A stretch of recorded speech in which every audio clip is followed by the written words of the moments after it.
Hola, hoy voy a llevarte a un lugar donde nunca pensaste encontrar respuestas. Todo empieza con una casa cerrada, demasiado cerrada. Una de esas que parecen sostener su silencio con clavos invisibles. Las ventanas selladas desde adentro. Las cortinas, aunque viejas, aún cuelgan firmes. Pero lo extraño es la luz, porque algunas noches, desde la calle angosta y mal iluminada del barrio viejo de Salta, puede verse una débil bombilla parpadeando en el segundo piso. Una lámpara que nadie ha cambiado desde hace más de una década. ¿Te acercas? No hay timbre. Tampoco cartel. Pero sabes que aquí vivió alguien. Un sacerdote. De los que ya no quedan. El padre Esteban Soria. Nacido en 1931, desaparecido oficialmente en 2004. Sin escándalo. Sin funeral. Solo dejó de aparecer en misa. Los feligreses recibieron una carta con membrete de la diócesis informando que se había retirado por razones de salud. Nunca se especificó cuáles. Tampoco se le reemplazó.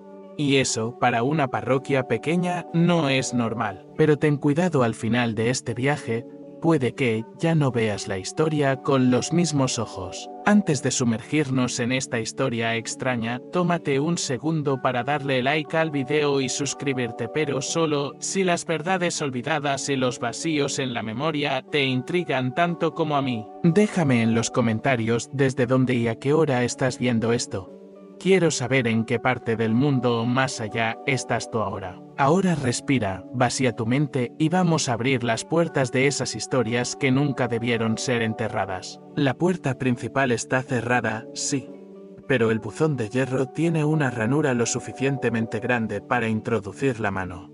Dentro, notas algo. No correspondencia, sino un sobre grande, sin remitente. Al sacarlo, la textura del papel te dice algo, no es nuevo, ni siquiera es moderno. Es papel prensa, grueso, rugoso, como el que se usaba en los años 50. Y está vacío, o eso crees. Pero al agitarlo suavemente, una llave cae al suelo. Pequeña, de hierro envejecido, con un número grabado, 11. Al tomarla, notas que el metal está frío. Inusualmente frío, como si llevara años enterrada en un sótano sin aire. Mientras caminas hacia tu coche, sientes esa sensación extraña que solo acompaña a los objetos mal colocados en el tiempo.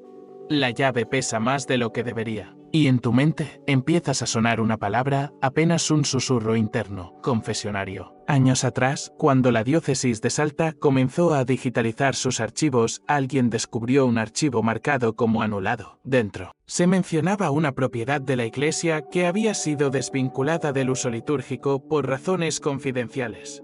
Pero no se especificaba cuál. Algunos historiadores locales creen que se trataba de una casa utilizada por sacerdotes retirados. Otros sostienen que era un sitio de formación exorcista, una práctica negada oficialmente desde los años 80 en Argentina. Lo cierto es que esa casa nunca fue vendida ni alquilada.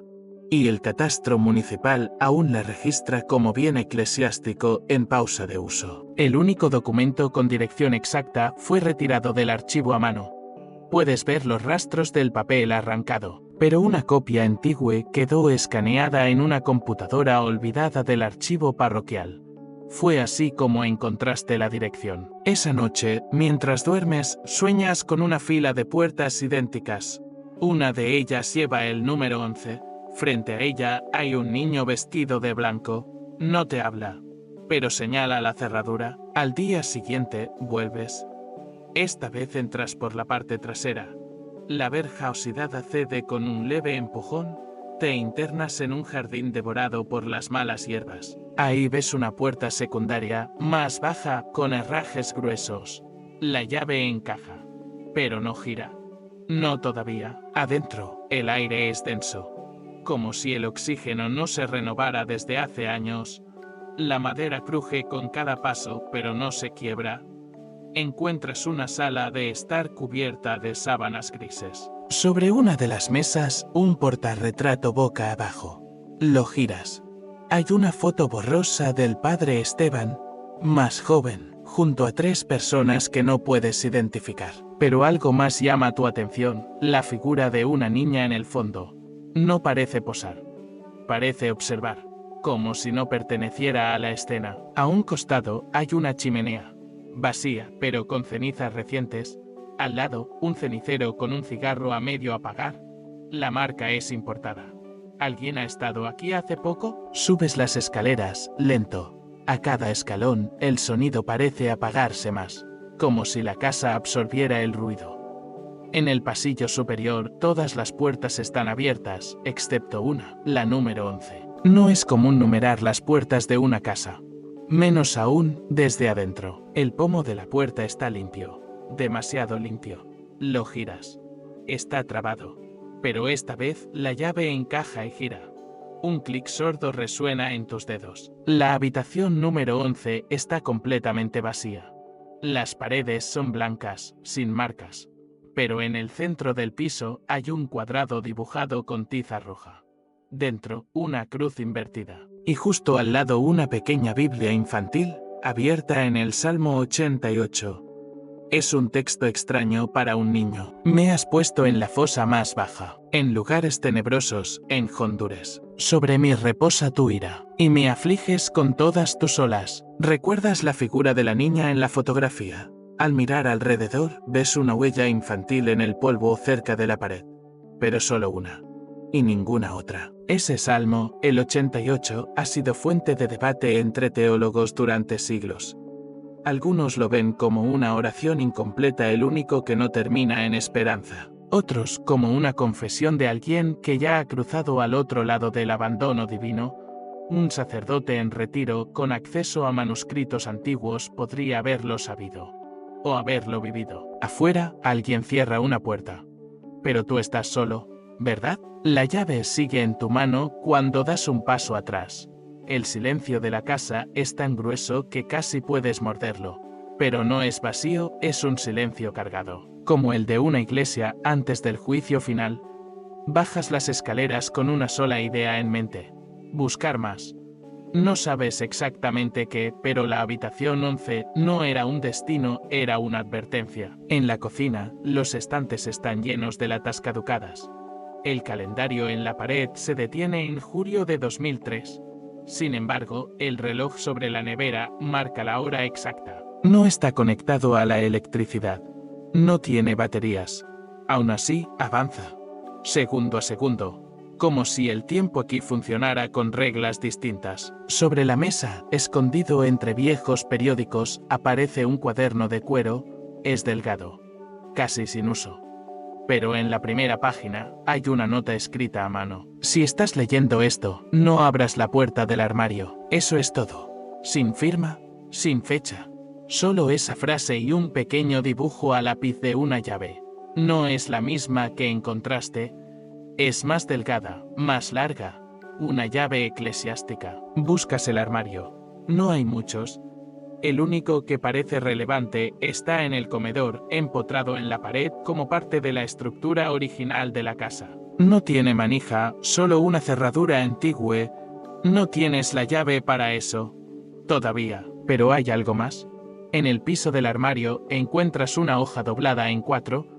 Es parte de un legajo eclesiástico, el membrete está rasgado, pero se puede leer. Visita canónica extraordinaria de agosto de 1967. Y justo debajo, el nombre, Pedro de Esteban Soria. Lo raro es el código archivístico.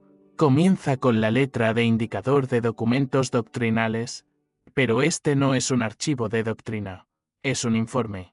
Y su contenido es aún más extraño. La hoja habla de un confesionario privado adaptado para prácticas espirituales no reconocidas por la liturgia moderna. ¿Qué prácticas? No se especifica. Pero menciona algo llamado apertura dirigida con fin de retención penitencial, palabras demasiado técnicas que ni siquiera los sacerdotes en formación conocen. Ni deberían conocer. Algunos estudiosos de teología heterodoxa han debatido durante años sobre estas prácticas. Se basan en textos medievales donde ciertos sacerdotes realizaban confinamientos voluntarios de almas perturbadas, no en instituciones, sino en templos privados. Una forma de purificación prolongada que la Iglesia oficialmente repudia. Sin embargo, hay rumores en los márgenes. Testimonios orales. Y un caso documentado en Toledo, 1852, donde un sacerdote selló durante 40 días a un joven en una habitación de piedra, repitiendo salmos a oscuras. Lo llamaban la penitencia sin ventanas. Regresas al cuaderno. Pasas las hojas. Y al final, una foto se desliza. No está pegada. No está fechada. Es en blanco y negro, con bordes doblados por el tiempo. Aparece el padre Esteban en un jardín. A su lado, un niño de túnica blanca, de no más de 9 años. El niño mira directamente a la cámara, pero su rostro está impreciso. No desenfocado, sino como si alguien lo hubiese borrado intencionalmente con una goma de borrar sobre la emulsión del papel. Debajo, en letra de imprenta, caso 11, categoría litúrgica, no clasificable. Y esa es la segunda vez que aparece ese número, 11. Ahora caminas por el pasillo, abres una por una las puertas restantes. La mayoría vacías. Una tiene una cama sin colchón, otra cajas con revistas religiosas. En una de ellas encuentras algo peculiar, una edición antigua de la revista Iglesia y Misterio, de 1970, marcada con un círculo rojo sobre un artículo titulado Los hijos del Salmo. El artículo es corto, pero perturbador. Habla de una teoría marginal que afirma que algunos niños nacidos bajo circunstancias espiritualmente alteradas manifiestan rasgos litúrgicos desde edades tempranas. Hablar en latín sin haberlo aprendido, recitar pasajes bíblicos invertidos, o negarse a entrar a ciertos templos sin razón aparente. Son llamados hijos del Salmo porque, supuestamente, sus nacimientos coinciden con fechas vinculadas a los salmos de desesperación. El Salmo 88, en particular, ha sido relacionado con casos de aislamiento infantil documentados en Francia, Polonia y el norte de Argentina. Aunque la Iglesia desmiente esta categoría, algunos teólogos alternativos como el polémico padre Urceler de Lucerna aseguraron haber conocido personalmente a uno de estos niños en Mendoza, en 1965. Otros lo consideran una invención postconciliar, parte de la histeria de la posguerra. Pero lo inquietante no es eso. Es lo que encuentras dentro de la revista. Una hoja doblada en 3. ¿Es una fotocopia de un certificado de nacimiento? El nombre del niño está tachado. La madre también. Solo queda visible el lugar, Salta Monasterio de la Trinidad 1961. Y lo más perturbador, el sello eclesiástico que valida el documento está rasgado, pero todavía visible, restringido por orden del obispo Martín de la Torre. Un obispo que, según registros oficiales, nunca existió. ¿Recuerdas la llave dibujada en el cuaderno? Al girar la hoja del certificado, la encuentras pegada con cinta vieja, fina, alargada. Exactamente como en el dibujo. No sabes por qué, pero tus manos comienzan a temblar. Pruebas la nueva llave en el armario empotrado. Encaja. Gira sin esfuerzo. Y lo que revela no es lo que esperabas. Dentro, no hay estantes. Solo una cavidad oscura, como una especie de tubo vertical descendente, con paredes cubiertas de madera envejecida. Una cuerda cuelga en el centro, y una voz que no sabías que recordabas te susurra internamente. El silencio también se entrena. No sabes si bajar. Pero sabes que ya es tarde para marcharte. La cuerda se balancea muy lentamente, como si alguien o algo la hubiera soltado justo antes de que abrieras la puerta. A tu alrededor, la casa vuelve a su murmullo espeso. Ese zumbido sordo que no pertenece al mundo exterior. Tomas la cuerda. La textura es áspera y te deja una leve marca en la palma. Empiezas a bajar. Cada escalón parece antiguo, sin crujidos, pero con esa sensación de haber sido recorrido demasiadas veces. El túnel no es largo, solo 8 escalones. Pero al llegar abajo, el aire cambia. No es húmedo, es seco. Seco como los documentos quemados o los huesos olvidados. El espacio es pequeño, rectangular. Apenas un cuarto subterráneo de 3 por 3 metros. En el centro, un atril cubierto por una tela negra. Y junto a él, una silla de madera con los brazos desgastados, como si alguien hubiera pasado años frotando las manos allí. Pero no hay polvo, ni una mota. Todo está expectantemente limpio. Levantas la tela. Debajo hay una carta. Es vieja, escrita a mano, en papel desgastado por el tiempo. No tiene fecha, ni remitente, ni destinatario. Pero alguien la escribió, alguien que sabía lo que hacía. Si llegaste hasta aquí, no toques la puerta. No importa lo que veas, lo que recuerdes, lo que creas haber sido. La puerta fue sellada con palabras que ya no existen en nuestra lengua, pero el niño aún camina. Y si lo miras a los ojos, puede que olvide quién eras tú. Doblas la carta. La guardas. Pero hay más. Detrás del atril, una pequeña caja metálica empotrada en la pared, sin cerradura. La abres. Dentro, 3 cosas: una fotografía, un crucifijo y una ficha clínica. La fotografía es en blanco y negro. El niño vuelve a aparecer. Esta vez está solo, sentado frente a un confesionario, pero no es un confesionario tradicional. Tiene 3 divisiones, como si hubiera sido construido para algo más que la confesión. Y en la parte superior, escrita a mano: Caso 11, fase de contención. El crucifijo es antiguo, de hierro forjado, pero está invertido. Clavado en una base de madera, a su lado, una inscripción en latín parcialmente tachada, aunque se alcanza a leer: Sedevit in tenebris et lux eius non erit. Se traduce como: se sentará en la oscuridad y no habrá luz para él. Una interpretación muy poco conocida del profeta Miqueas, usada solo en versiones canónicas de uso interno en Roma hasta el siglo XVII. La ficha clínica, en cambio, es reciente. Demasiado reciente. Tiene fecha de 2019 y está firmada por un doctor del Hospital Regional. Lo desconcertante es que ese médico, el Dr. Vicente Cárdenas, murió en 2014. ¿Recuerdas la noticia? Un accidente en la ruta nacional. Fue muy cubierto por la prensa. La ficha tiene un nombre. Paciente, Asaf. Edad estimada, 9. Lugar de ingreso, estación interina resguardo privado PTS. Y, observaciones, negativa a responder en idiomas actuales. Comportamiento consistente con registros del silencio memorizado. No se detectan parámetros vitales clásicos. No responde a estímulos clínicos. Ojos abiertos todo el tiempo. Asaf. Ese nombre otra vez. El nombre del salmista hebreo que escribió los pasajes más oscuros del Antiguo Testamento. Algunos afirman que Asaf no fue una sola persona, sino una escuela de escribas que mantenía los salmos ocultos, reservados para momentos de juicio final. La teoría más extrema dice que los hijos de Asaf no nacen, sino que despiertan, en lugares olvidados, en monasterios derrumbados, en sótanos sellados. Y que sus nombres no deben ser pronunciados en voz alta porque olvidan quiénes son si los escuchan. La ficha médica está incompleta, pero tiene algo escrito en la parte posterior, a mano. No permitir contacto visual prolongado, especialmente en interiores religiosos. Subes de nuevo. La cuerda parece más tensa, como si supiera lo que has descubierto. Ahora hay algo nuevo en la sala. Sobre la mesa del comedor, donde no había nada antes, está colocada una pequeña figura de madera.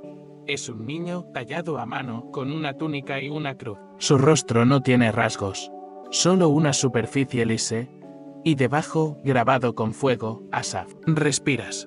¿Fue colocada ahí mientras estabas abajo? ¿O siempre estuvo ahí y no la viste? No importa. Nada de esto sigue las reglas normales. Vuelves a mirar la fotografía. El confesionario extraño, el niño sentado. Recuerdas una historia, una vieja leyenda contada por monjas en Córdoba, la del confesionario sin fin. Según el mito, había una caja de madera construida por un sacerdote que había perdido la fe y buscaba castigar el pecado como castigo físico, no espiritual. Cuentan que encerró a un niño dentro, y que desde entonces, cada vez que alguien confesaba en esa caja, el niño repetía el pecado desde el interior como un eco que no olvidaba nada. La Iglesia niega esa historia, pero el artesano que la construyó, Jerónimo Alzagá, fue expulsado del gremio y su nombre borrado de los registros oficiales. Aún así, su firma aparece en una sola pieza conservada en el Museo Litúrgico de Buenos Aires. Una cruz invertida con los mismos detalles que la que encontraste aquí. Algunos historiadores aún debaten si esa cruz fue usada realmente en rituales o si fue una manipulación posterior. pero un detalle inquieta a todos: el museo no recuerda haberla adquirido. No hay registro de su ingreso. Solo apareció una mañana, dentro de una vitrina cerrada, desde hacía años. Tú también empiezas a olvidar cosas. No el presente, sino el pasado. La hora a la que entraste, el camino que tomaste para llegar. Tu mente está alterada, como si algo en esta casa reescribiera lo que crees haber vivido. Te sientas en la silla, la misma del sótano, ahora colocada en el salón, frente al espejo cubierto que no habías visto antes. No lo destapas aún, pero sabes lo que viene, lo sientes. Hay una puerta que aún no has encontrado. ¿Y no la abrirás tú? ¿La abrirá él? La casa ya no se siente vacía. No porque escuches pasos, no, sino porque hay una densidad en el aire que te obliga a moverte más lento, como si la memoria del lugar te rozara la piel. En el piso superior, una puerta cruje sin motivo. Una ráfaga de viento recorre el pasillo, aunque todas las ventanas están cerradas. Y tú sientes que alguien está a punto de preguntarte tu nombre. No por cortesía, sino para quitártelo. Te decides. Subes otra vez. Esta vez no buscas. Sigues. Como si tus pasos ya supieran a dónde ir. En una de las habitaciones, la más estrecha, hay una pequeña mesa de roble con una caja encima. Es de esas cajas metálicas de archivo que solían usarse en oficinas del Estado. Tiene polvo por fuera, pero el interior está perfectamente ordenado. Carpetas, fotos, microfichas. Y una hoja amarilla en la parte superior, con una nota escrita a lápiz. No corresponde a este edificio. El primer documento que hojeas es un plano, no de la casa sino de una iglesia. Antigua, barroca, con 2 campanarios. A simple vista, no la reconoces. Pero al pie del plano hay una palabra, Trinidad, y una fecha, 1954. La iglesia de la Trinidad en Salta fue demolida en 1972 por supuestas fallas estructurales. Al menos eso dice la versión oficial. Pero los documentos que tienes ante ti cuentan otra historia. Entre los planos aparece una hoja distinta, dibujada a mano con líneas temblorosas.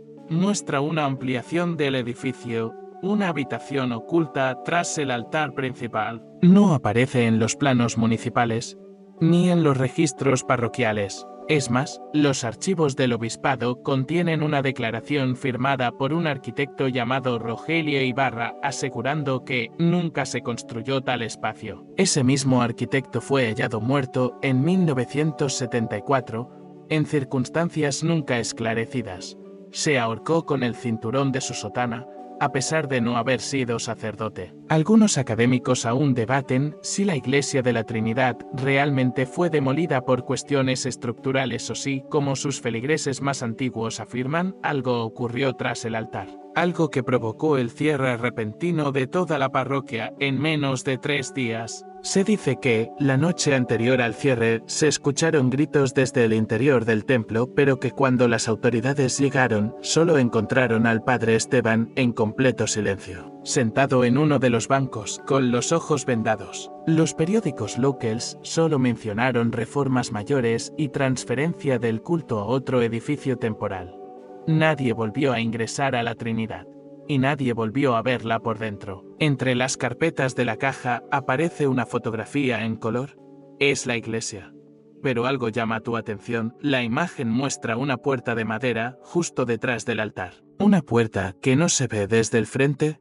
Al reverso, una anotación en bolígrafo rojo. Puerta 11. Ese número otra vez. Un pequeño sobrecae de entre los papeles.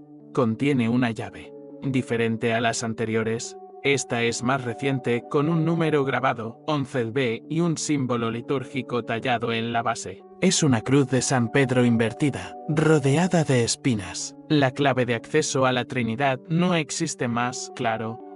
El templo fue destruido. O eso pensabas.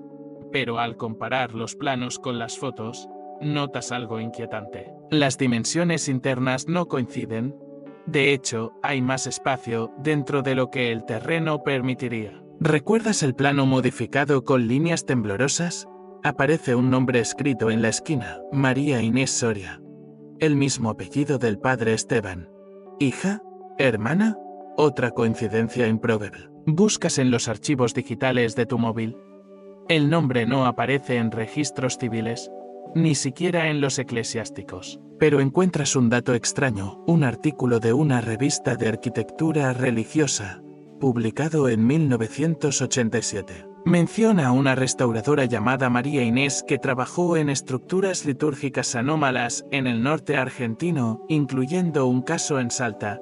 No se da apellido. No hay foto. Y en medio de todo esto, te das cuenta de algo más: las luces de la casa están encendidas. No recuerdas haberlas prendido, pero ahora brillan con una intensidad suave, amarillenta, como lámparas de hospital antiguo.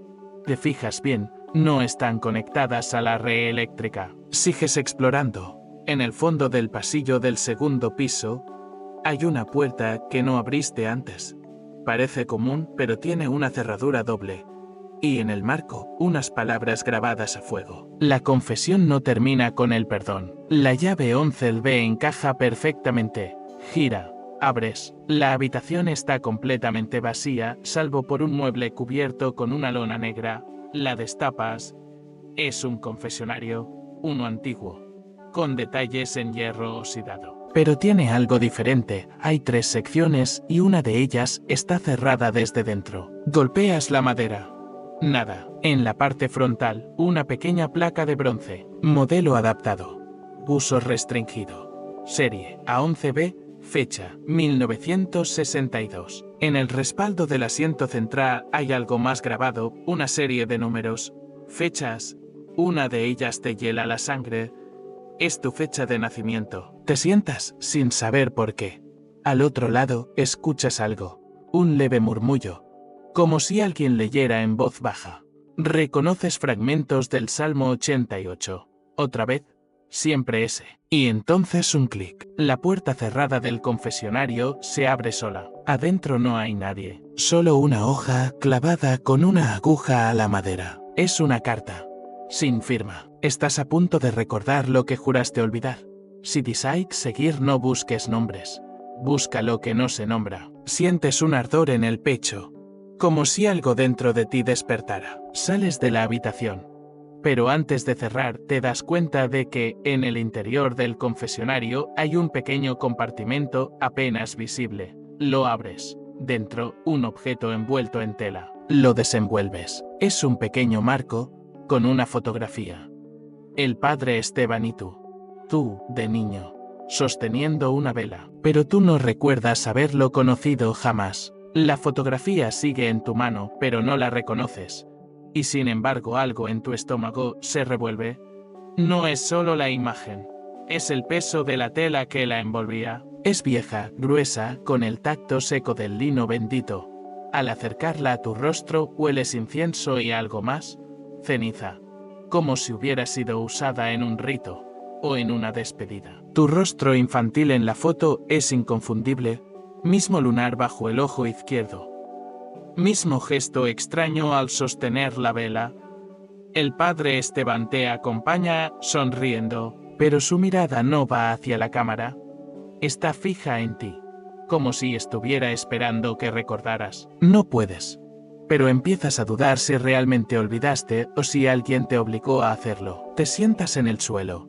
La casa respira contigo, o contra ti. En la esquina de la habitación hay un mueble bajo. Un archivador de madera, de esos que solían usarse en bibliotecas eclesiásticas. Tiene solo una gaveta con etiqueta. Dice: Registros alternos caso a 178avos incompleto. La abres. Dentro, una carpeta delgada. Contiene 3 hojas, una cinta de casete y una nota escrita a máquina con una advertencia. Este expediente fue retirado de circulación por orden episcopal. No reproducir. No divulgar. Ignoras la advertencia. Por supuesto. La primera hoja es un resumen clínico fechado en 1974. El paciente es un niño no identificado, registrado únicamente como individuo 11. Edad estimada, entre 9 y las 11 años. Condición, mutismo selectivo inducido. Observaciones, repite fragmentos de salmos en orden incorrecto. Exhibe conocimiento de estructuras litúrgicas extintas. Presenta reacciones físicas adversas al sonido de campanas eclesiásticas. Al pie del informe, una anotación manuscrita. No debe entrar en contacto con otros menores. El silencio parece contagioso. La segunda hoja es aún más desconcertante. Es un acta de transferencia. No médica, sino espiritual. Un documento litúrgico en el que el padre Esteban acepta la custodia de un individuo no registrado para contención y monitoreo durante fase final. No hay rúbrica oficial. Solo un símbolo impreso con tinta roja, una puerta cerrada, rodeada de espinas. La tercera hoja es una carta. Está firmada por ti, o por alguien con tu nombre. Pero la caligrafía no es tuya. Y la fecha está borrosa. Solo se alcanza a leer el año. 1994. Yo, en pleno uso de mi fe y de mi memoria, acepto olvidar aquello que podría perturbar la fe de otros. En presencia del padre Esteban, entrego lo que vi, lo que supe y lo que fui testigo a los archivos del silencio. Lis la frase 2 veces. Luego 3. Sientes una presión en la nuca, como si alguien te sostuviera por detrás, obligándote a mirar. Pones la cinta en una vieja grabadora sobre la mesa. No sabes por qué confías en que funcionará, pero lo hace. El sonido es difuso. Hay interferencia, pero puedes distinguir 2 voces. Una es grave, pausada, la del padre Esteban. La otra es la de un niño que responde en monosílabos, o con frases que no deberían salir de una garganta infantil. ¿Sabes por qué estás aquí? Porque la puerta se abrió sola. ¿Y quién la abrió? Nadie. Yo la recordé. Pausa. ¿Y qué viste al otro lado? No era un lugar. Era una palabra. ¿Cuál palabra? Mi nombre. La cinta se corta en seco, como si alguien la hubiese detenido justo antes de que se dijera algo más.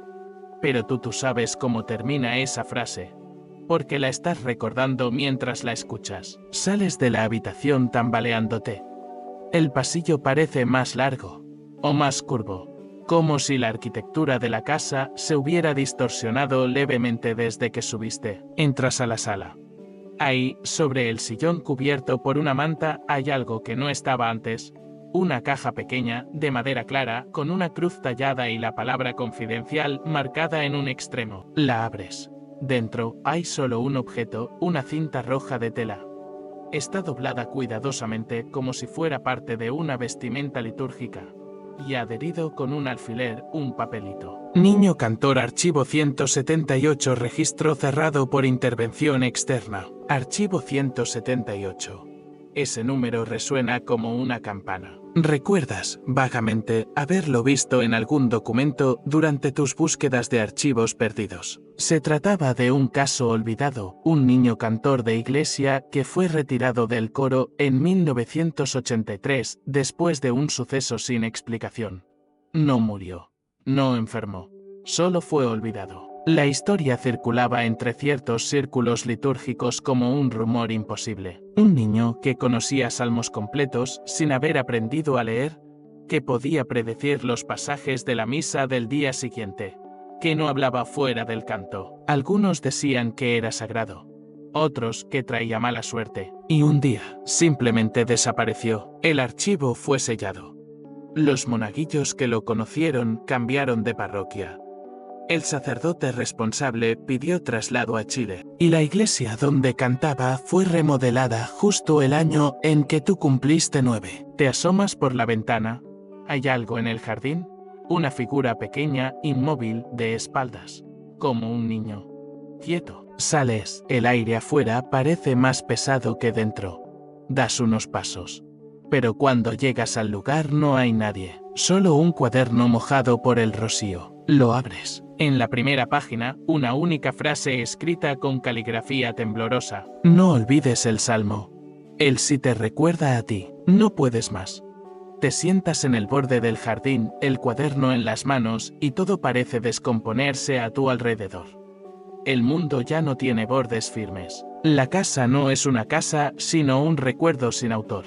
Y tú, con ese nombre que ahora sospechas que te fue devuelto, no estás seguro de haber sido siempre tú. Relees la frase del cuaderno. No olvides el salmo. Él sí te recuerda a ti. Algunas gotas de humedad han borrado parte de las letras, pero la advertencia está intacta. Una parte de ti quiere cerrar el cuaderno y marcharse, pero otra más antigua, más obediente sabe que, si das la espalda ahora, jamás vas a saber qué fue lo que se selló en esa casa o en ti. Vuelves al interior. El silencio ha cambiado. No es ausencia de sonido. Es una expectativa.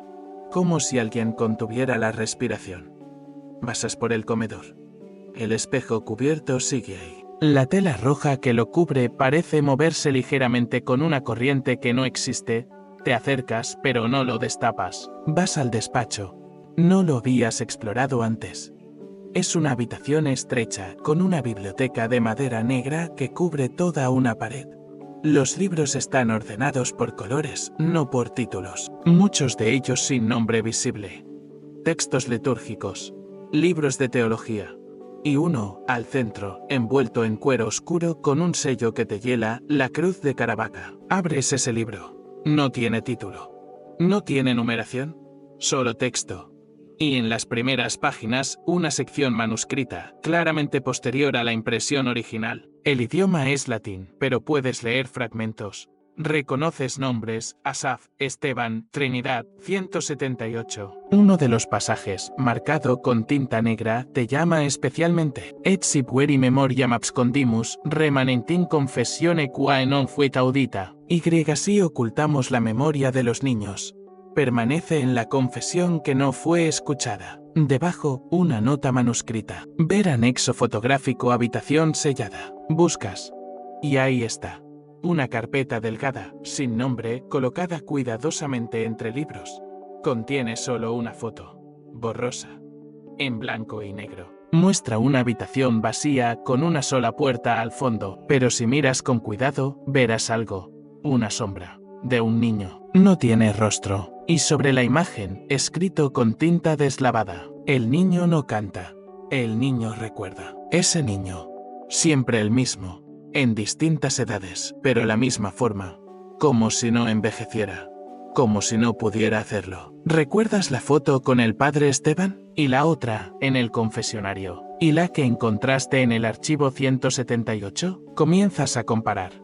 Tomas las imágenes y las colocas sobre la mesa, una al lado de la otra. La misma túnica blanca, la misma postura, el mismo lugar exacto de sombra sobre la cara. No son fotos de momentos distintos, son repeticiones. Repeticiones de un instante atrapado. Y entonces encuentras algo nuevo. Detrás del último libro de la estantería, una pequeña caja metálica. Adentro hay una libreta de notas con hojas amarillentas. Es un diario. Uno que no parece pertenecer al padre Esteban. La letra es distinta, más firme, más reciente. Hoy lo vi de nuevo en el patio. No camina como un niño. Camina como si ya hubiera estado aquí antes. Le pregunté si sabía quién era. Me dijo: no soy el primero, solo el siguiente. Intenté decirle que estaba a salvo, pero solo me respondió: las puertas no se abren. Se recuerdan. La fecha está ilegible. Pero la última entrada sí lo está. Mañana lo llevan. Dicen que será el final. Pero no entienden que no se puede llevar a quien no pertenece al tiempo. Cierras el diario. Tomas aire. Te das cuenta de que ya no hay luz afuera. La tarde cayó sin que lo notaras. Miras el reloj de pulsera. Está detenido. En las 11:11. La electricidad no funciona. Solo queda la luz de las velas, que no prendiste, pero están encendidas. Bajas al subsótano por segunda vez. Esta vez, las paredes no están lisas. Están cubiertas de inscripciones, talladas, una tras otra. Cientos de nombres, pero todos están tachados.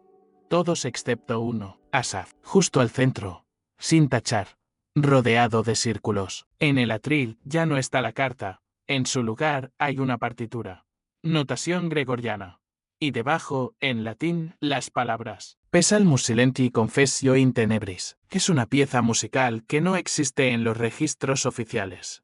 Pero algunos musicólogos han hablado de ella como una leyenda, una misa no cantada, sino pensada, compuesta por un niño que hablaba solo con la mirada. Según la teoría, nunca se ejecutó porque el solista desapareció antes del ensayo. Su nombre fue borrado de las partituras, pero su rostro algunos dicen que aparece de vez en cuando en vitrales antiguos, en iglesias olvidadas, en sueños donde alguien canta sin voz. Al fondo del cuarto, una nueva puerta aparece. No la viste antes, tampoco parece haber sido colocada después. Es una puerta de madera negra, sin pomo. Solo una cerradura con el número 178 grabado. Tomas la cinta roja, la que estaba en la caja, y comprendes, no era parte de una vestimenta, era la señal, la marca del siguiente. Te la colocas al cuello, y al hacerlo, la puerta se abre, no sola, desde dentro. El umbral se abre como un suspiro contenido durante demasiados años. La oscuridad no es total. Desde adentro, una luz tenue y azulada parece emanar sin origen. No proviene de lámparas, ni de velas, ni de ventanas. Es una luz enferma, húmeda, como si la misma memoria se iluminara para revelarte solo lo que debes ver. Das un paso dentro de la habitación. Lo primero que percibes es el frío. No uno cualquiera. Es un frío que no pertenece a esta estación del año ni a los cimientos de la casa. Es el tipo de frío que queda cuando alguien ha sido olvidado. El aire huele a desinfectante antiguo, a alcohol medicinal, a yeso. Y luego ves las camillas. 4 alineadas contra la pared derecha, de metal oxidado. Una aún tiene correas de sujeción.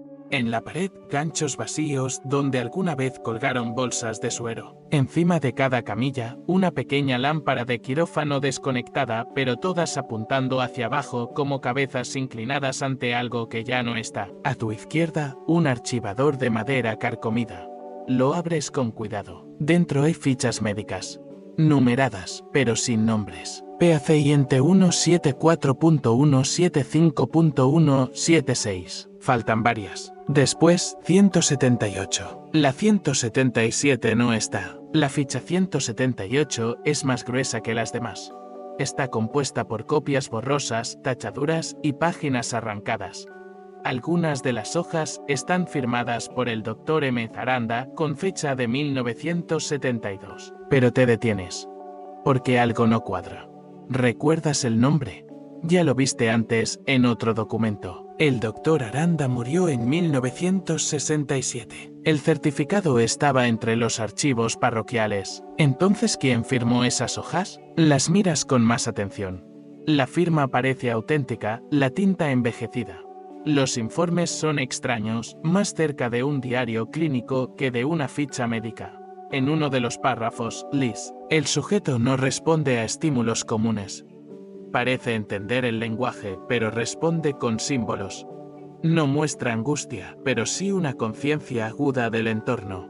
Afirma haber estado aquí antes. Nadie recuerda su ingreso. Y luego, una hoja que parece añadida después. Está escrita a mano con caligrafía nerviosa. No lo ingresamos nosotros. Nadie abrió la puerta. Simplemente estaba acostado, dormido como si nos esperara. Sigues pasando las hojas. Algunas páginas están completamente negras, cubiertas de tinta. Como si se hubiese querido borrar todo sin eliminar el peso de lo que fue escrito. En la parte final, una nota separada. Retener hasta la fase 7.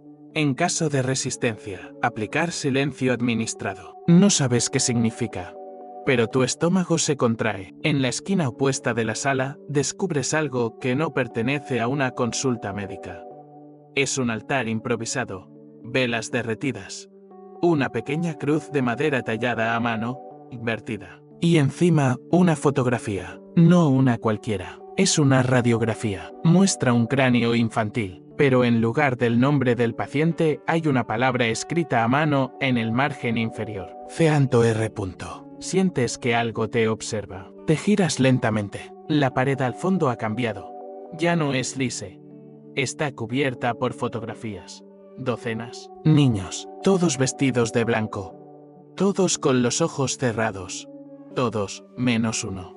Siempre el mismo, Asaf. Pero en cada foto aparece en un lugar distinto. A veces entre los demás, a veces en un rincón. Y en una, completamente solo, en el centro. La fecha al dorso dice, agosto de 1973. Pero eso no puede ser. porque esa fue la fecha en que, según los registros, el consultorio ya había sido clausurado. Por una razón que no figura. Solo dice, clausura por causas de orden superior. Algunos antropólogos aún debaten si lo que ocurrió en estos centros de retención fue un intento institucional de eliminar anomalías no médicas, sino simbólicas. Otros afirman que nunca existieron, que no hay pruebas físicas, que los edificios fueron redestinados antes de poder investigar. Pero tú estás aquí, y las pruebas no solo existen, respiran. Sobre una de las mesas encuentras un estetoscopio antiguo. Lo colocas en tus oídos. Nada, solo silencio, hasta que, muy lejos, desde algún punto dentro de la pared, escuchas una respiración. Lenta, constante. No suena a una máquina, suena como un niño dormido, o esperando. La habitación se torna más densa. Te cuesta caminar, no por el espacio, sino por el peso del ambiente. Como si los recuerdos aquí no fueran solo tuyos, sino ajenos y decididos a quedarse contigo. Te acercas a la última puerta. Es diferente a las demás, hecha de hierro, con una mirilla, y un cartel clavado con un clavo oxidado. No abrir sin el consentimiento del superior espiritual. Y debajo, otra nota, escrita a mano. El superior fue el primero en no regresar. Te asomas por la mirilla. Un cuarto vacío, paredes acolchadas, un solo pupitre al centro, encima un cuaderno y una cinta roja. Sabes lo que sigue. Abres la puerta, y antes de que puedas avanzar, una corriente de aire o un pensamiento que no es tuyo te susurra al oído. Esta vez recuerda bien lo que ves. Cruzas el umbral con el mismo cuidado con el que uno pisa tierra sagrada o profanada. El cuarto está acolchado, sí, pero no es una celda común. Los muros parecen absorber el sonido. No hay eco, ni crujidos del suelo, ni el leve susurro de tu respiración. Solo un silencio tan espeso que te obliga a escuchar los latidos de tu propio corazón, uno por uno. El pupitre en el centro está limpio, demasiado. La cinta roja aún envuelve el cuaderno como si alguien acabara de dejarlo ahí. Tus dedos se acercan a la cubierta. Es cuero viejo. Piel auténtica. No tiene título. Solo una pequeña cruz invertida grabada en una esquina. Lo abres. Las primeras páginas están en blanco. Luego, caligrafía infantil, dispersa, desordenada. Dibujos. Palabras sueltas. Círculos. Símbolos. Y una frase repetida 5 veces. No cantamos lo que no entendemos. Pasas las hojas. Más dibujos. Algunos parecen esquemas de habitaciones. Otros, rostros sin boca. Y de pronto, una fecha, 3 de marzo de 1971. El primer registro real. Escrito con tinta negra. Hoy volvieron a llevarme abajo.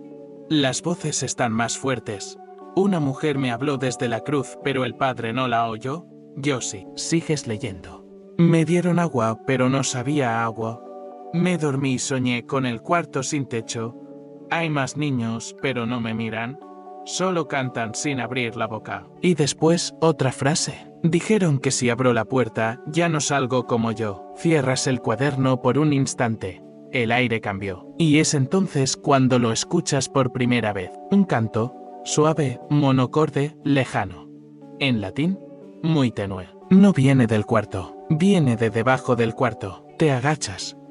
El suelo parece acolchado, pero al tocarlo bien, descubres una trampilla. Oculta bajo la tela blanca del aislamiento. No tiene cerradura, solo un agujero circular como si se abriera con algo muy específico. Miras a tu alrededor. Nada que encaje. Y entonces, el recuerdo. La cruz tallada en la sala anterior. La que estaba invertida. Vuelves corriendo. La tomas. La cruz cabe perfectamente en el hueco. Gira. Un clic sordo. La trampilla se abre hacia ti, revelando una escalera de piedra que desciende en espiral, envuelta en penumbra. El canto se hace más nítido. Hombres. Voces graves, pausadas. Salve Regina, Mater Misericordia. Bajas. La piedra está húmeda. Cada escalón tiene nombres grabados, pero todos están raspados, salvo uno. ASAF. Lo pisas. El canto se detiene. Silencio total. Luego, un eco seco. Un solo golpe, y ves la puerta. No de metal, ni de madera. de sal. Una gran losa blanca, cristalizada, con símbolos hebreos grabados. En el centro, una marca de mano, negra, como quemada en la superficie. Intentas empujar. Nada. Pero apenas colocas tu palma sobre la marca, la sal se fragmenta, se abre en dos con el sonido de hielo rompiéndose bajo el peso del tiempo. Del otro lado, un corredor. Y al fondo, una sala circular. Es entonces cuando entiendes, esto no es parte de la casa. Esto estaba antes. Mucho antes. Las paredes están cubiertas por frescos deteriorados. Escenas que parecen religiosas pero distorsionadas. Ángeles con bocas cosidas. Niños de pie junto a figuras sin rostro. Un sacerdote que ofrece una llave a un ser con alas negras. En el centro de la sala, un círculo de piedra. Dentro, una silla. Y en la silla, alguien. No se mueve. Te acercas. Es un hombre mayor. Viste sotana. El rostro está seco, los labios entreabiertos, pero no respira. Aún así sus ojos están abiertos. Y entonces lo reconoces. Es el padre Esteban, desaparecido hace años. Reportado muerto en 1981. Pero su cuerpo está aquí, conservado. Inexplicablemente. Y en su mano, sostiene algo. Un papel. Lo tomas con cuidado. Es una página arrancada de una Biblia. Tiene 3 palabras subrayadas en rojo. Recordarás. No hablarás. ABRYRAS. Y al dorso, otra frase escrita con trazo tembloroso. El canto no es oración.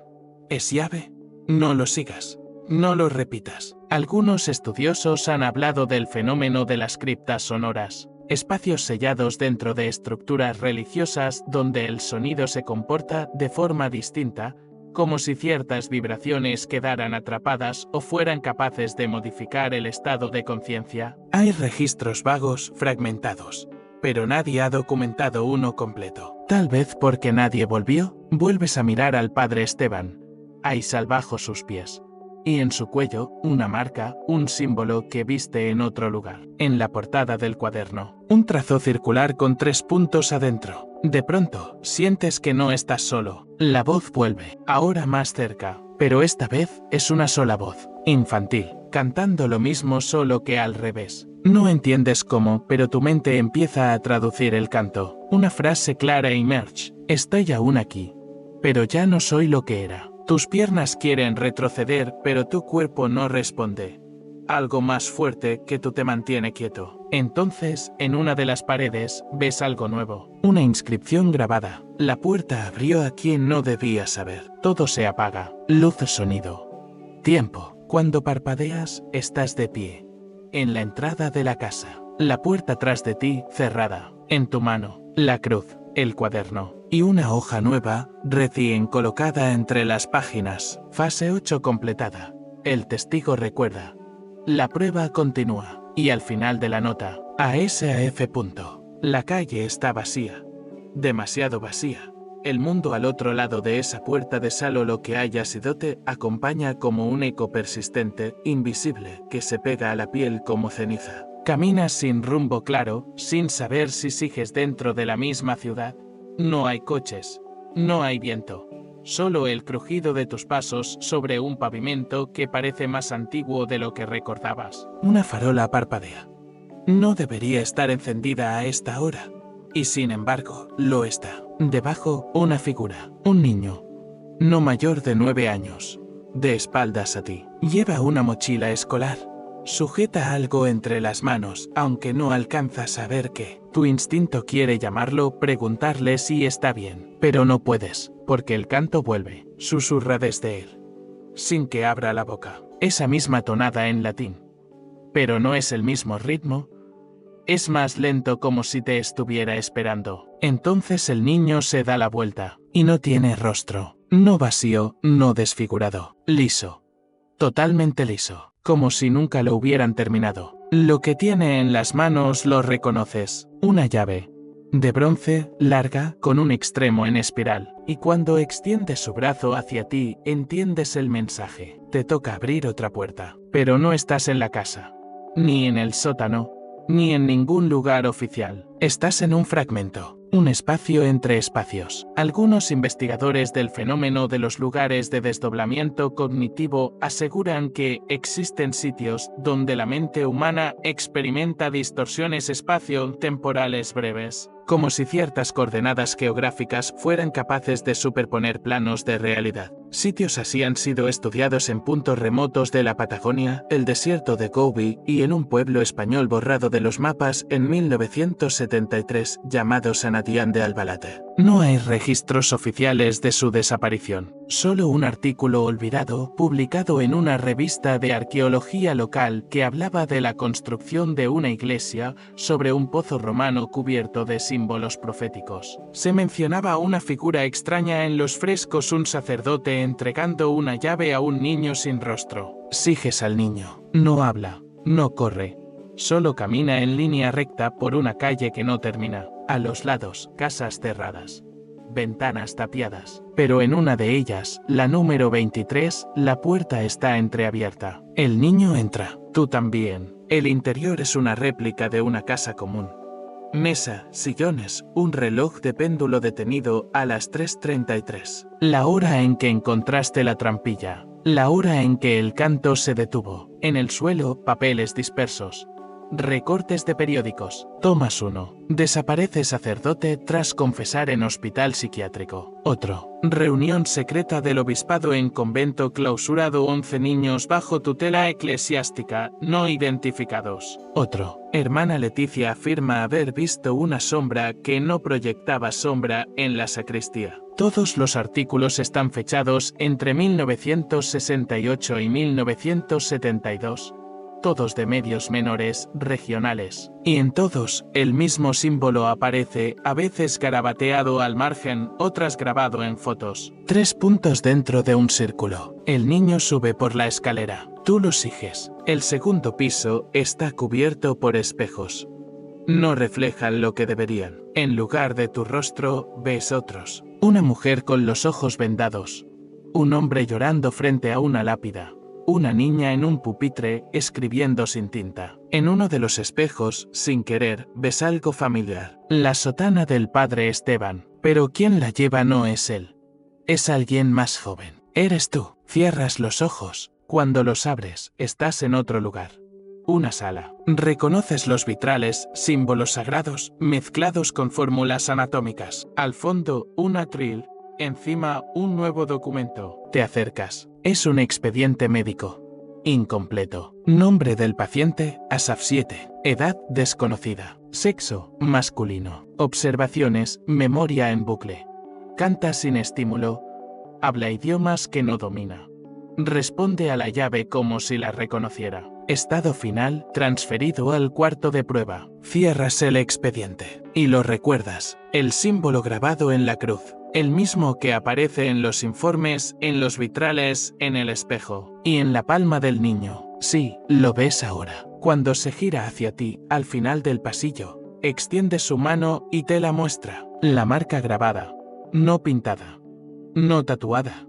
Marcada como si la piel hubiera sido moldeada desde dentro. El canto se detiene. Y por primera vez habla. Una sola frase. No soy el único. Solo soy el que aún recuerda. Y entonces todo cambia. Un flash. Te ves en una cama, conectado a cables. Una figura de bata blanca te observa desde detrás de un vidrio. Una cámara graba. En la pantalla, una nota escrita a mano. Sesión 9. Estímulo narrativo. Sujeto responde con reconstrucción. Intentas moverte.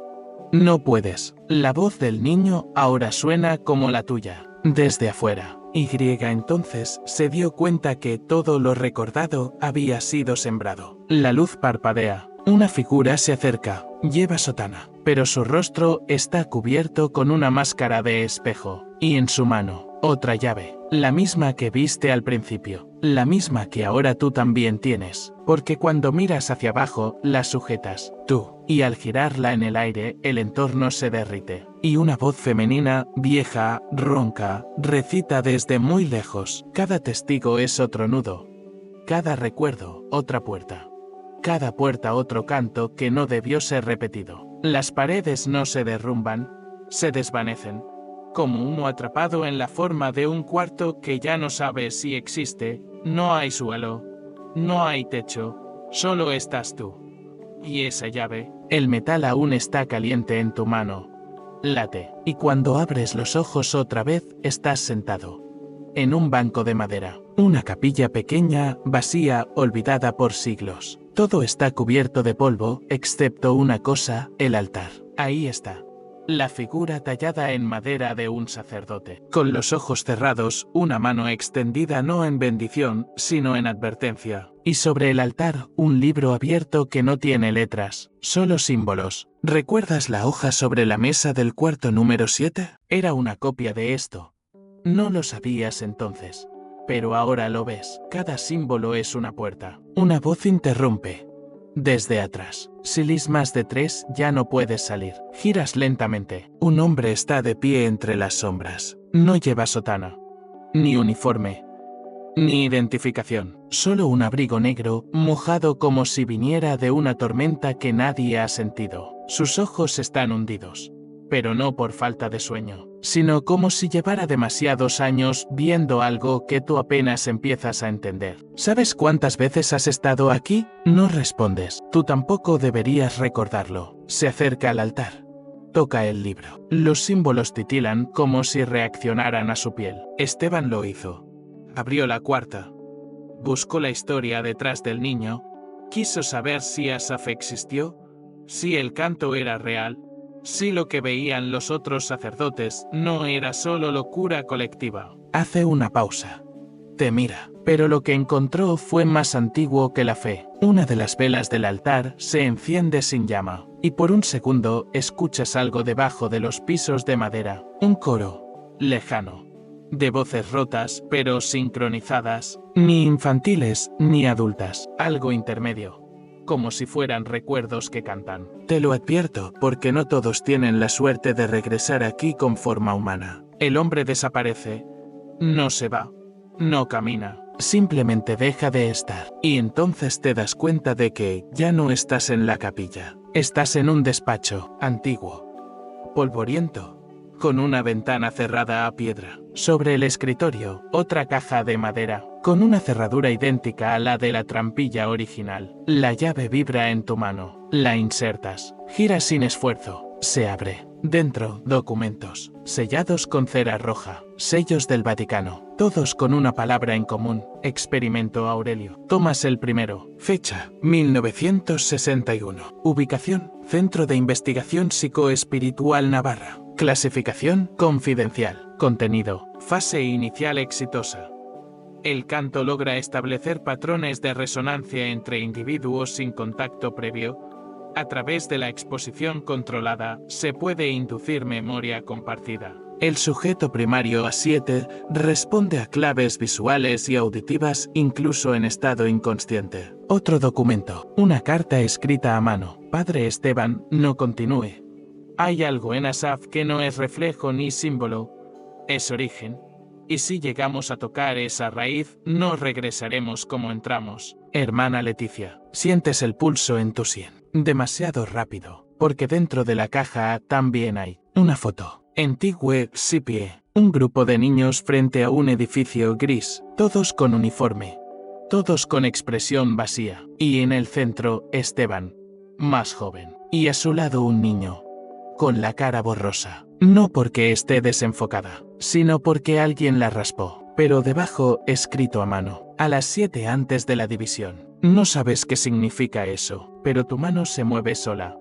Busca debajo de la caja. Hay un compartimento oculto. Dentro, un rollo de microfilm, etiquetado con una fecha, 1972, y una frase, última sesión. Todo se empieza a inclinar, como si la habitación misma cayera hacia un abismo que aún no puedes ver. Las paredes se doblan, las líneas rectas ya no existen, y alguien ríe. Una risa infantil, pero no alegre, no natural. La misma risa que escuchaste cuando tocaste por primera vez la trampilla. Y entonces el pasillo. Estás ahí de nuevo. Solo que esta vez, las puertas están abiertas, cada una. Y detrás de cada puerta, tú, en distintas edades, en distintas posiciones. Tú llorando, tú dormido, tú cantando, tú con la sotana, tú con la máscara. Y en cada una el mismo niño, sosteniendo una llave, pero ya no te la ofrece. Ahora te la exige. Devuélvela.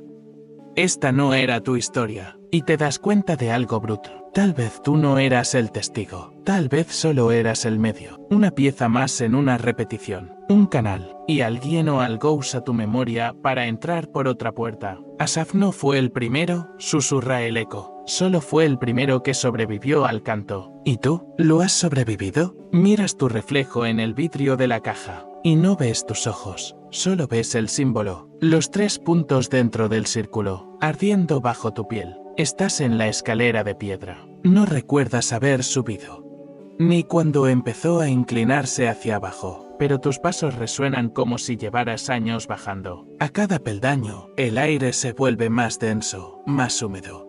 No huele a tierra. Huele a cera derretida, a incienso seco, a humedad sellada por décadas, y a algo más, como si el silencio mismo estuviera oxidado. La linterna que encuentras en tu mano no es tuya, pesa demasiado. Su luz es amarilla, tenue, pero suficiente para mostrarte lo que ahora tienes delante. Una puerta de hierro forjado, cubierta por telarañas, y tallado justo en el centro, otro símbolo. No uno que conoces, sino uno que parece despertar algo que llevas mucho tiempo olvidando. Cuando la abres, no hay chirrido, solo un susurro, como si el espacio al otro lado también hubiese estado esperando este momento. Y entonces la ves, ella, una niña de unos 8 años, de pie en medio de una habitación sin ventanas. Vestido blanco hasta los tobillos, manchado de barro en el dobladillo. Cabello oscuro, recogido en trenzas. Los ojos los tiene cerrados. Pero tú sabes que te ve, porque se gira un poco, solo lo suficiente. Y tú reconoces la silueta, no por recuerdos, sino por una fotografía olvidada en el pasillo de aquel archivo. La niña que no podía entrar en la iglesia. Muchos la vieron. Nadie recuerda su nombre. Cada testigo que habló de ella acabó desdiciéndose. Tal vez era una hija de alguien del pueblo. Tal vez solo fue una visión. Tal vez nunca existió. Pero aquí está. Y no estás soñando. Ella se acerca. No camina, flota ligeramente, como si su cuerpo apenas tocara el suelo de piedra. Y te habla, sin mover los labios. ¿Por qué estás aquí si ya fuiste advertido? Su voz no suena como la de una niña, tampoco como la de un adulto. Es como escuchar palabras a través del agua. Padre Esteban me encerró aquí. Dijo que no podía tocar el altar, que no debía aprender la canción, pero la escuché igual. Detrás de ella, el cuarto se transforma. Paredes cubiertas de símbolos escritos con tiza blanca. Un círculo al centro. En él, restos de lo que parece cera derretida. Y a los costados espejos rotos. Uno de ellos está cubierto por una tela roja. Te acercas. Ella no lo impide. Con un gesto suave, levantas la tela. Y el espejo no te devuelve tu reflejo. Devuelve una imagen de otra misa. Una antigua, blanco y negro, con velas, cánticos, y un sacerdote al centro. No es Esteban, es alguien más. Más viejo, más ausente. Y a su lado, una fila de niños con los ojos vendados. Algunos historiadores aún debaten si las misas de resonancia mencionadas en documentos del siglo XIX eran reales o una invención de sectas locales para desacreditar al clero oficial. Pero hay registros pocos fragmentarios de ceremonias donde se limpiaba la memoria de niños con potencial psíquico, para que recordaran solo lo necesario y olvidaran lo que nunca debieron presenciar. La niña señala el espejo. Esa fui yo. Intenté entrar a la iglesia cada domingo, pero nadie me veía. No porque no existiera, sino porque ya había sido extraída. Te giras. Ella sonríe. No hay alegría, solo resignación. Cuando lograste abrir la puerta, abriste también la rendija que nos conecta. ¿No te has preguntado por qué nunca olvidas los detalles? ¿Por qué recuerdas hasta el olor del incienso, aunque nunca lo hayas olido? Porque ya estuviste aquí. Porque una parte de ti siempre ha estado encerrada conmigo. La linterna parpadea, y la sala cambia otra vez. Ahora estás solo. La niña ha desaparecido, pero algo queda, una hoja arrugada en el suelo. La levantas. Es un informe, encabezado por el sello de la diócesis de Tarragona. Caso, paciente 178. Fecha, clasificada. Estado, inestable. Observaciones, su niega a entrar en contacto con objetos religiosos. Exhibe comportamiento errático ante himnos eclesiásticos. Pronuncia frases en idiomas no enseñados. Muestra recuerdo vívido de espacios en los que nunca ha estado. Nota final. Solicitar traslado a unidad de reclusión pasiva. No permitir contacto con sacerdotes activos. El número 178. Ese era su número de archivo. Y en la esquina inferior de la hoja, una nota manuscrita. Ella no olvidó. Solo estaba esperando que alguien la recordara. ¿Y de Esteban? ¿O alguien más? La hoja se quema en tus manos. Sin calor. Sin cenizas. Solo se desvanece. Y tú escuchas el canto de nuevo. Más claro esta vez. Una sola voz. Cantando para sí misma. Desde un lugar donde nadie debería cantar. Y entiendes que la puerta que abriste no se cierra hacia afuera, sino hacia adentro. Ahora no sabes si estás aún en el subsuelo, o si el subsuelo te ha traído de vuelta a algo más profundo. Un eco dice, cada vez que alguien recuerda a 178, otra puerta se abre. El cuarto sin ventanas te contiene como si siempre hubiese estado esperando tu forma. Y frente a ti, un objeto que no encaja con la piedra húmeda ni con la historia. Un espejo cubierto con una tela roja. No es el mismo que viste antes. Este es más grande. De pie. Marco de madera tallada, oscura, casi negra. Las patas, curvas. El estilo, barroco tardío, pero modificado. En su base hay un símbolo, apenas visible, que ya reconoces. El mismo grabado que encontraste en la carta sin fecha. Y también en la hoja clínica con firma del médico muerto. La tela roja no está sujeta con alfileres ni cinta. Está simplemente colgada como si algo supiera que nadie se atrevería a tocarla. Pero tú lo haces, porque has llegado demasiado lejos para no mirar. Y porque una parte de ti, esa parte que despertó cuando viste a la niña, ya sabía que este espejo no muestra el presente. Tomas el borde del paño. Lo deslizas hacia un lado. Y por un segundo no ves nada. Ni tu reflejo. Ni la habitación. Solo oscuridad líquida. Como un estanque de petróleo que aún respira. Hasta que aparece una imagen. La iglesia. Pero distinta, en ruinas, abierta al cielo, sin altar, y caminando entre los escombros un sacerdote con sotana antigua de espaldas. Camina lento como si estuviera perdido. Detrás de él la niña, la misma, con las manos extendidas, intentando alcanzarlo. Pero cada vez que se acerca, el sacerdote acelera, casi sin moverse, como si ambos fueran parte de una cinta rota.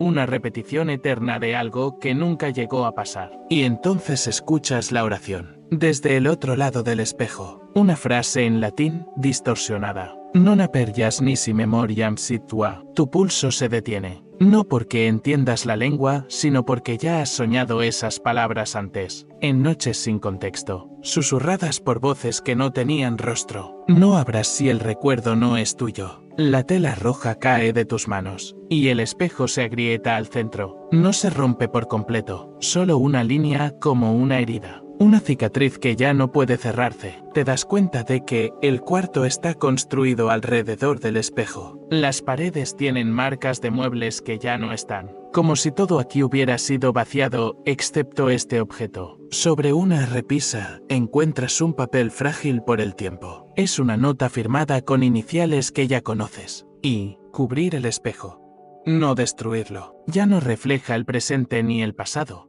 sino los ecos de lo borrado. Todo aquel que lo mire más de 2 veces comienza a recordar cosas que nunca vivió. Algunas de esas memorias no son humanas, pero ya es tarde para mí. Hoy la vi en el reflejo.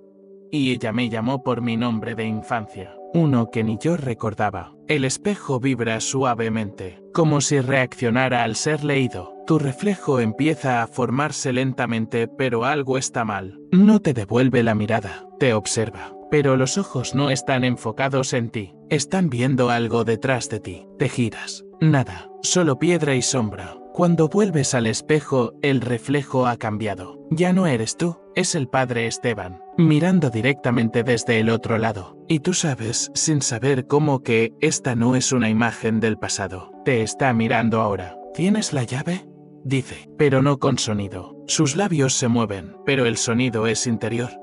Como una idea que no te pertenece. Tocas tu bolsillo. La llave sigue ahí, la oxidada con la cruz invertida. El espejo parpadea, y ves una sucesión de imágenes. La niña, el archivo sellado, una puerta girando lentamente, un altar bajo tierra, una cruz rota, una fecha, 12 de octubre de 1963, y un nombre que no recuerdas haber oído pero que ahora parece tatuado en tu mente. Sofía. ¿Quién es Sofía? La imagen desaparece, y el espejo vuelve a cubrirse solo, con la tela roja deslizándose suavemente como si obedeciera a una voluntad oculta. A tus pies, la piedra ha cambiado. Hay un círculo nuevo tallado en el suelo, con palabras que solo ahora logras entender. Aquellos que ven, deben olvidar. Aquellos que recuerdan, deben quedarse. Pero tú elegiste abrir la puerta. Una historia popular de los años 70, apenas mencionada en foros esotéricos, habla de un grupo de sacerdotes expulsados en secreto tras descubrir un objeto de inversión espiritual escondido bajo una iglesia catalana. El objeto, decían, reflejaba los fragmentos de almas incompletas atrapadas entre dos tiempos.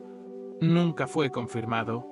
Nunca se publicó nada oficial. Solo queda la historia oral y una advertencia grabada en piedra. El espejo tiembla, por última vez. Y tú entiendes que no puedes quedarte más tiempo aquí. La salida no es por donde entraste. Ahora es una escalera en espiral que no estaba antes. Mientras asciendes, los pasos suenan más secos. La humedad se disipa, pero el peso de la imagen se queda contigo. Y no importa cuánto parpadees. Aún ves a la niña en la esquina de tu visión periférica, mirándote, sin moverse, sin desaparecer. Tú ya no eres el mismo. Lo sabes mientras subes los últimos peldaños de piedra, y al empujar la puerta de madera pesada que aparece al final de la escalera, descubres que has vuelto al templo. Pero no al de hoy. Este lugar, esta luz, este polvo en suspensión pertenecen a un tiempo anterior. Lo reconoces por los bancos que aún no han sido reemplazados, por el crucifijo de madera sin barnizar, por el altar cubierto de terciopelo azul. Y por los rostros. Porque sí, hay gente aquí. Muchas personas, en silencio, vestidas con ropa de hace varias décadas. De espaldas a ti, esperando. Te deslizas por un costado.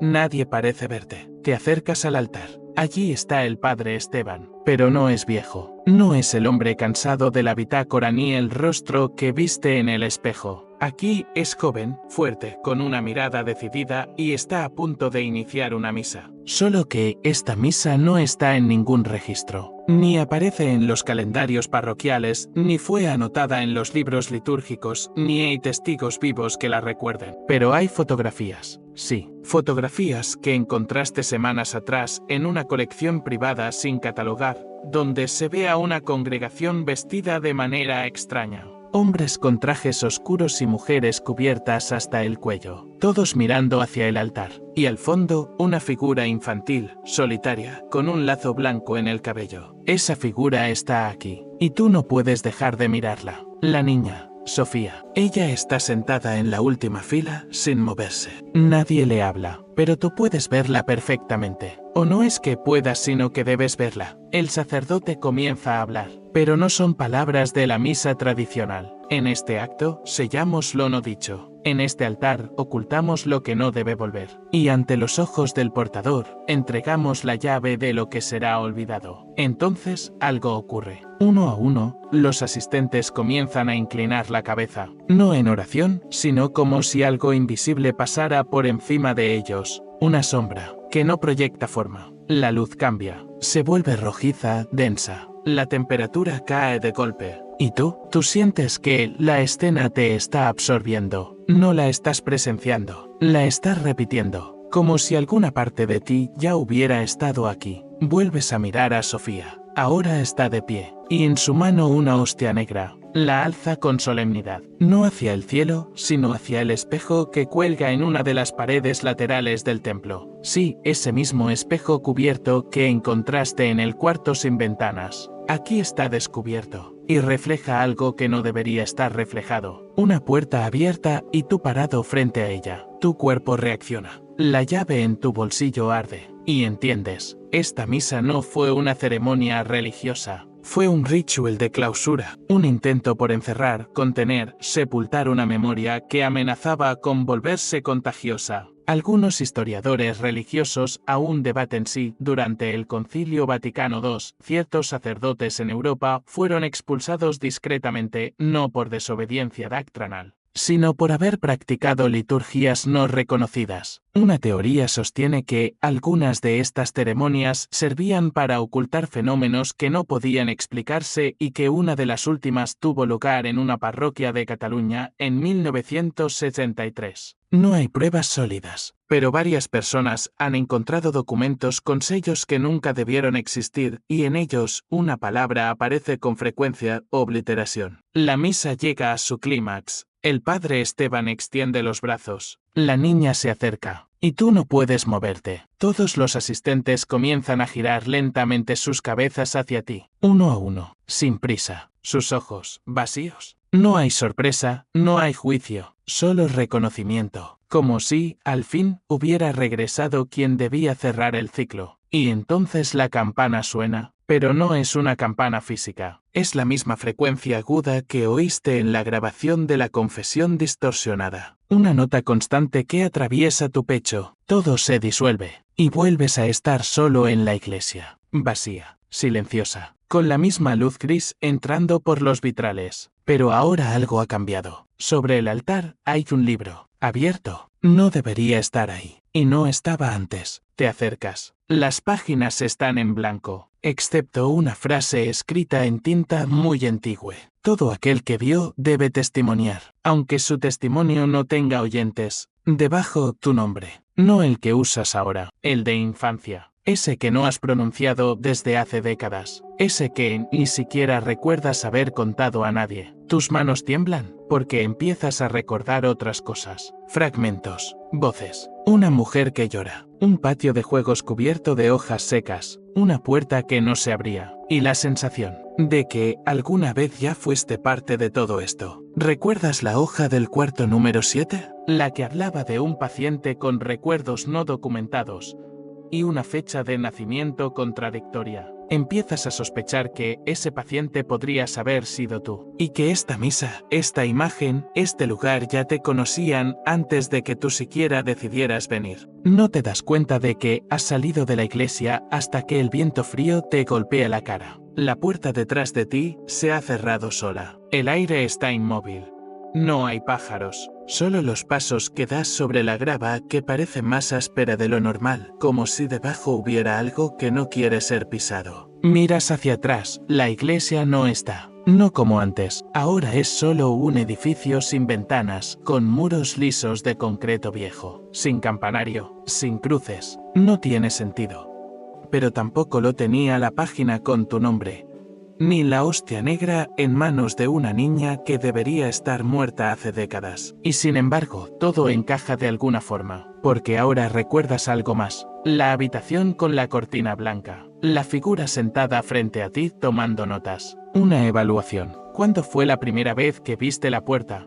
Te preguntaron, pero tú no supiste responder, hasta ahora, porque estás parado frente a ella. Una puerta de metal oxidado empotrada en el suelo, como si fuera la entrada a un sótano sin escalera. Tiene el mismo símbolo que viste en la bitácora, un círculo incompleto atravesado por una línea diagonal y la letra griega sin grabada apenas visible. Y al lado, una inscripción que alguien intentó borrar. No abrir, no sellar, no recordar. Tu mano se mueve sola. La llave, esa que te ha acompañado desde el principio, ahora encaja perfectamente. Pero al girarla, algo ocurre. No se abre hacia abajo, se abre hacia arriba. Como si la gravedad misma se negara a comportarse. Como si lo que vas a encontrar no pertenezca al tiempo ni al espacio, sino a una memoria que ha estado enterrada en ti. Bajo esa trampilla, lo primero que ves es una escalera hecha de madera blanda, antigua, húmeda. Y la sensación inmediata de que, al descender, dejarás de ser quien eres. Pero aún así bajas, porque ya no hay alternativa. Porque cada paso que diste desde que viste el altar te ha llevado hasta aquí. La oscuridad es total. Solo escuchas tu respiración. Y, en ocasiones, un leve susurro que no viene de afuera, sino de tus propios pensamientos. Palabras que no conoces, en un idioma que no sabes pero entiendes. Cuando llegas al fondo, estás en una sala circular. Piedras sin labrar, velas apagadas, y en el centro, una silla de madera idéntica a la de un confesionario,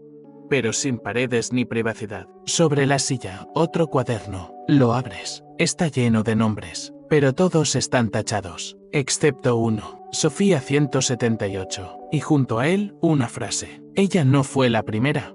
Solo fue la última en resistirse. Te cuesta respirar, porque ahora todo es más claro. El internado, el ala cerrada, los informes médicos contradictorios. Algunos antropólogos del lenguaje han hablado de memorias estructurales en culturas donde el olvido no es una falla, sino una herramienta de protección. En ciertas tribus amazónicas, por ejemplo, hay palabras que solo se pronuncian cuando alguien muere y luego, nunca más. El olvido se convierte en ritual. Y en algunas órdenes religiosas premodernas se documentaron prácticas de desaprendizaje asistido, donde los monjes eran expuestos a ruido constante, aislamiento y símbolos rotos, con el fin de borrar ciertos recuerdos considerados peligrosos. Y tú te preguntas, ¿acaso el lugar donde estás ahora es el eco de uno de esos rituales? Frente a ti hay 3 puertas. Ninguna tiene cerradura. Todas están ligeramente entreabiertas. La primera muestra una habitación blanca con un espejo cubierto y una camilla. La segunda, un salón lleno de escritorios, todos con papeles escritos a mano pero sin tinta visible. Y la tercera es un pasillo infinito. Y al fondo algo se mueve. Un niño. No, una niña. Sofía está parada allí, sin rostro visible, de espaldas, pero sabes que te espera. Das un paso, otro, pero el pasillo no se acorta. Cada paso que das se multiplica, como si ella también retrocediera al mismo ritmo. Entonces ocurre algo que te detiene, una voz, tu propia voz. No abras lo que fue hecho para contener, no mires lo que fue hecho para ser olvidado, no vuelvas, pero es tarde, porque tus pies ya no te obedecen. El pasillo se curva, y de pronto estás otra vez en la iglesia. Pero no es la misma, está invertida. Los bancos colgados del techo, la cruz boca abajo, y en el altar, un espejo, el mismo. Y en el reflejo, tú, pero más joven, vestido como uno de los asistentes de la misa secreta, y junto a ti Sofía. Ambos frente al altar, ambos con hostias negras, ambos repitiendo la frase. En este acto, sellamos lo no dicho. En este altar, ocultamos lo que no debe volver. Una campana, el eco, y todo desaparece. Abres los ojos. Estás en una habitación de hospital. Una enfermera te mira, sorprendida. No pensábamos que despertaras, te dice. Preguntas qué día es. Te responde.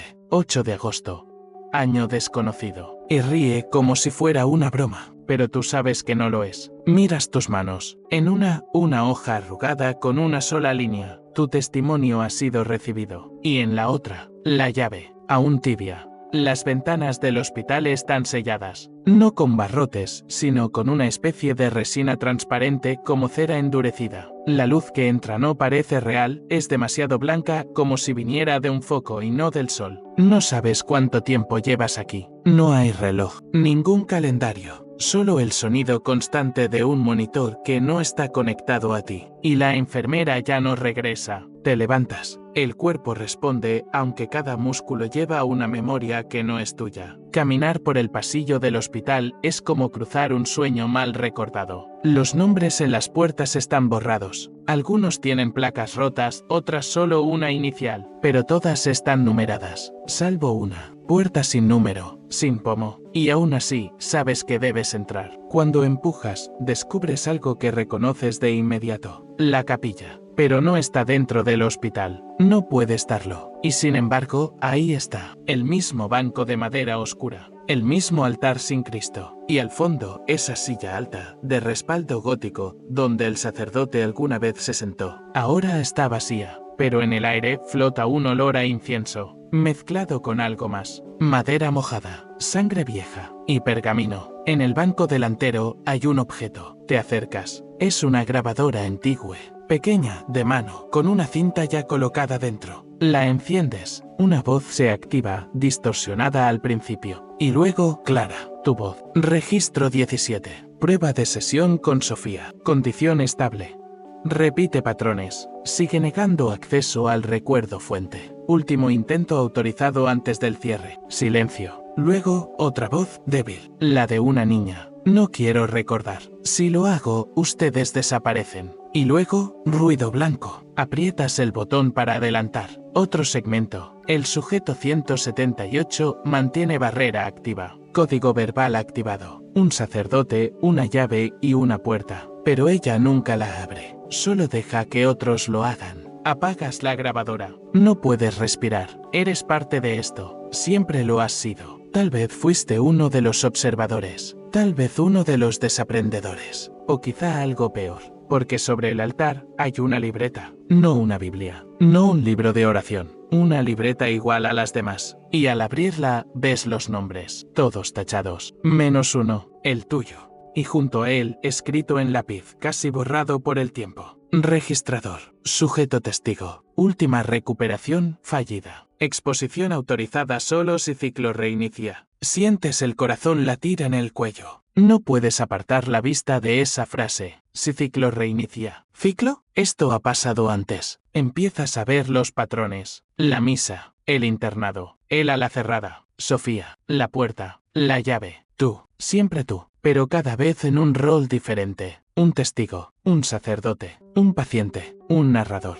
Y si todo esto es un sistema, un ritual no para ocultar algo, sino para mantenerlo vivo, cada historia que cuentas, cada recuerdo que desenredas, cada vez que alguien escucha, el ciclo se reactiva. Vuelves a mirar la grabadora. La cinta sigue girando, aunque no debería. Te acercas al espejo del altar. Estás ahí, pero algo en el reflejo no cuadra. Tus ojos son los de él, del sacerdote, y sobre tu pecho cuelga la llave. No sabes cómo llegó ahí. No recuerdas habértela colgado, pero ahora está caliente, como si acabara de abrir algo. Detrás de ti, una puerta se cierra sola. La capilla se oscurece, y una voz tenue, familiar, dice: «Ya es suficiente». Él recordó. Y luego, nada, oscuridad, hasta que, lentamente, una nueva escena se forma. Estás frente a una cámara. Una luz roja indica que está grabando. Un micrófono cuelga del techo. Y en tu mano hay un guión, con una sola frase al inicio. Hola, hoy voy a llevarte a un lugar donde nunca pensaste encontrar respuestas.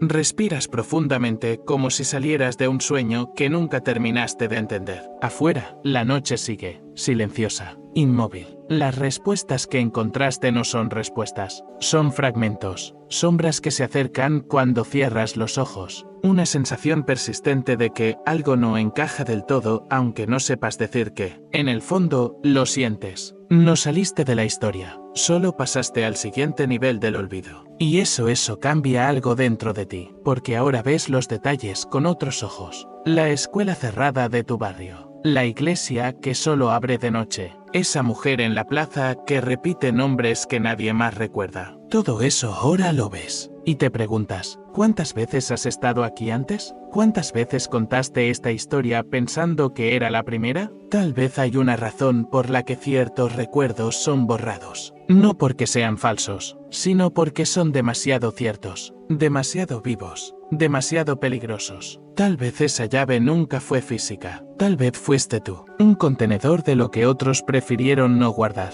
Y ahora que has abierto esa puerta, no se puede cerrar del todo. Así que, esta noche, cuando el mundo se calle, cuando no escuches más que tu respiración en la penumbra, presta atención. Tal vez esta noche, el silencio no esté vacío. Tal vez solo espera a que alguien recuerde.